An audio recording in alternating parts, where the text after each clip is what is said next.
Among the issues raised during the 2016 EU referendum were the problems concerning immigration, a lack of transparency regarding Britain's financial contribution towards EU funds, and the inability for the UK to become involved in major democratic decisions regarding Britain's welfare within the EU. Schools, colleges, and institutes for higher education, however, were not one of the main topics which influenced the Leave vote, which led to an unceremonious departure from Europe. Although it seemed to the British public that the Eurosceptics had their day, leading university chancellors predicted that leaving the EU would result in less job prospects for postgraduate students leaving higher education, affect scientific research within the UK's colleges and universities, and lead to a downturn within the British economy. Also, the subject of immigration might affect the thousands of overseas students who enter the UK's universities every year and pay extortionate amounts of money in tuition fees in the hope of receiving the highest standards of education, which could eventually lead to long-term employment within the UK and maybe even British citizenship. The European Union already plays quite a substantial role in the sponsorship of EU nationals studying in the UK with various student exchange programs which have seen over 200,000 students and 20,000 university academics participate within these programs courtesy of funding from the EU. When the transition process is finally completed in the next 2 years, the UK's exit from the European Union will mean restrictions for potential EU students within these programs and therefore lead to the loss of around £3.7 billion in revenue provided on behalf of international students each year. Currently, in the wake of Brexit, UK colleges and universities are set to experience a sharp decrease in the number of potential EU students who are willing to study within the UK, simply due to the imminent rise in tuition fees, not to mention the 380,000 job losses within the higher education sector predicted in 2 years when Britain is no longer part of the EU. Also, with the British exit from the EU came the departure of the Prime Minister David Cameron, who called for the referendum in order to strengthen Britain's influence within the EU and saw the election by the Tories of Theresa May as the new head of government. Among the many London universities for higher education affected by Brexit, Middlesex University London has still to an extent managed to maintain its academic standards of teaching to a broad spectrum of students from around the world, as well as EU students studying in London for the first time. I asked the Vice-Chancellor of Middlesex University London, as well as a selected quantity of international foreign exchange students, how the Brexit decision would affect not only their studies in Britain, but also their decision to choose a British university as a first point of study for a lifetime profession or qualification.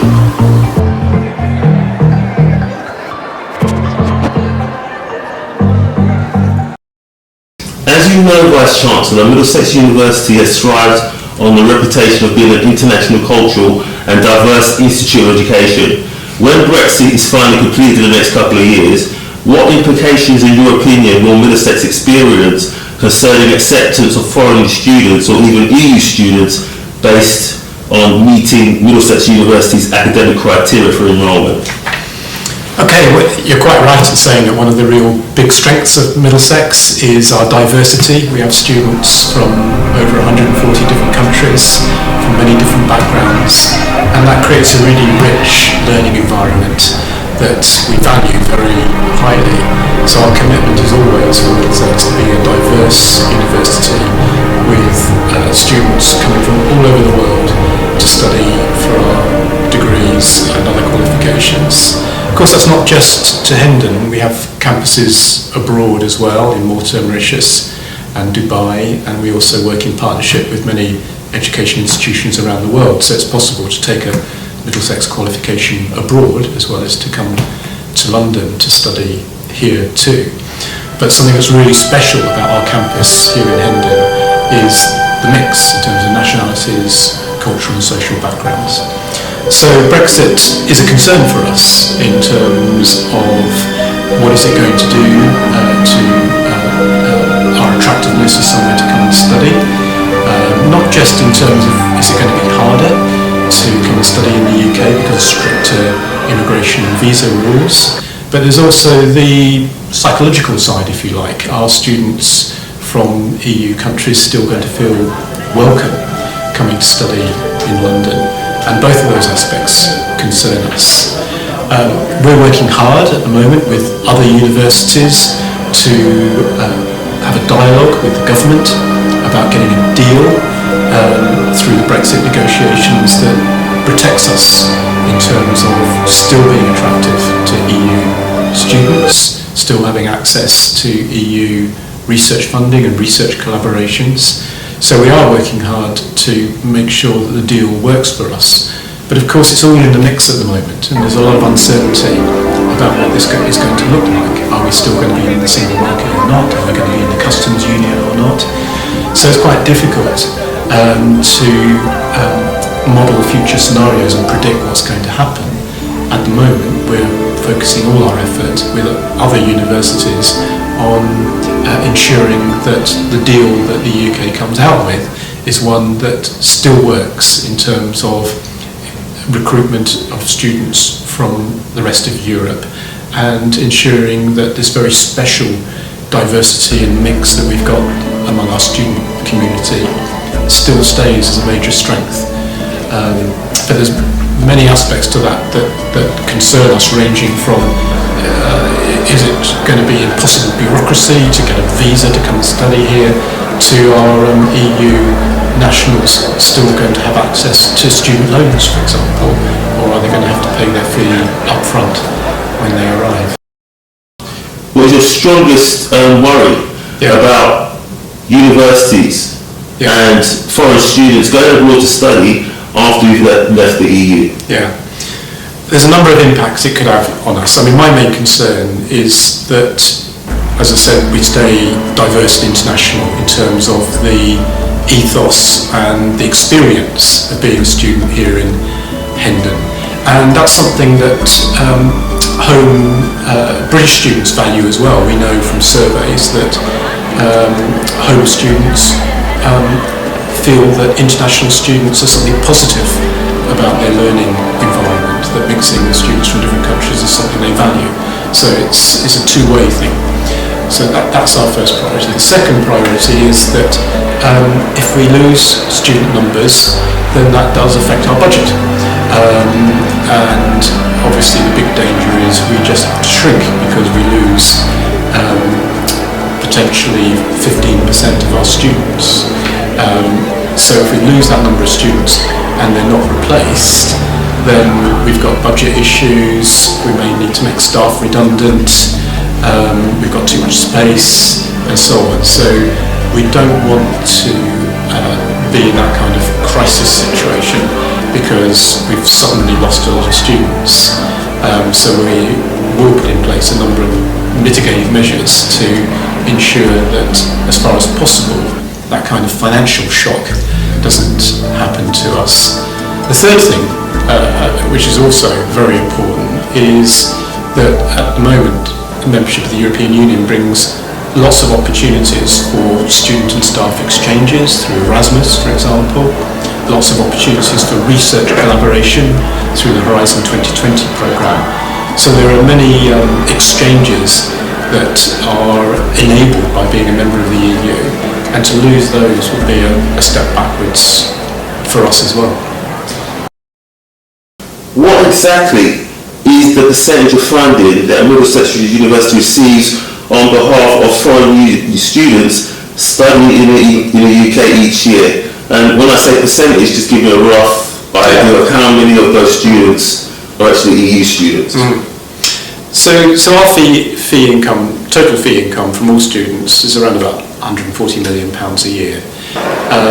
Of that, around about 15% is accounted for by students from the European Union, and then about another 15% is accounted for by students from the rest of the world.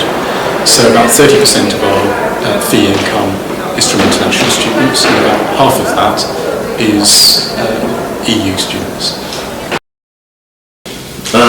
I'd just like to ask if there are restrictions, if there's any restrictions on EU students studying in the UK after the Brexit decision, just how will Middlesex University make up the shortfall of students not only from the EU but from overseas as well? Yeah.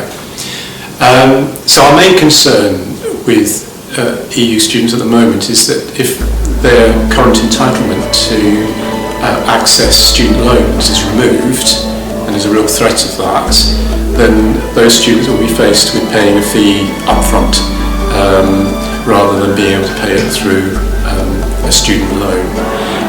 We anticipate that if we have to do that, we will lose some of those students because they're not in a position to pay those fees upfront. We will need to look at whether we can explore other options of paying in instalments, as we do already, but do we need to look at that and see if we can get it closer to how the loan system works. But inevitably, if access to student loans happens, we will see some decline in demand from EU students, and we will need to work hard to replace those numbers in order to keep our budget in the right place and, as I said earlier, not have any major financial shock. So we will need to work harder to recruit students from London, from the rest of the UK and from other countries abroad, both to keep that mix that's so positive about our students, but also to make sure that we haven't got an unmanageable hole in our budget. But it is a risk, and it's a risk that we're working on mitigating by growing our income from other sources. It's not just a case of replacing where the students are coming from, if that happens to us, but we can also look at other types of income that we have got a lot of potential to grow a bit from working in partnership with other institutions in the UK and abroad through validation and franchise arrangements where we earn some income from that, and also from our overseas campuses.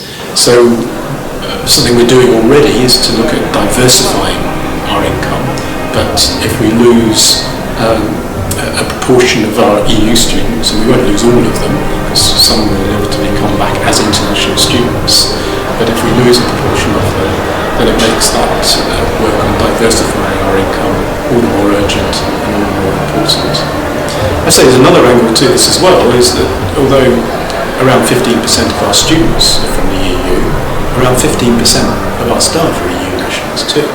So another important priority we've got is to make sure that we stay attractive in terms of hiring the best staff, academic and professional services staff, wherever they apply from in the world. We want to be in a position that our students have got the best possible staff that we can hire. So another area we're working hard on is to make sure that the future arrangements for hiring good staff from across the EU don't mean that we can't actually recruit the best possible people wherever they're coming from. Okay, so Tim Blackman, Vice Chancellor of Middlesex University London, thank you very much for your time. It's a real pleasure, James. Thank you very much. Thank you.